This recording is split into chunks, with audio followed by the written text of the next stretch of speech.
ॐ महालक्ष्मी च विद्महे विष्णुपत्नी च धीमहि तन्नो लक्ष्मी प्रचोदयात्।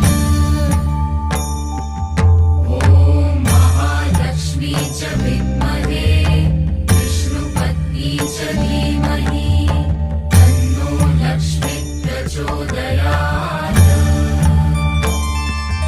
ॐ महालक्ष्मी च विद्महे विष्णुपत्नी च धीमहि तन्नो लक्ष्मी प्रचोदयात्।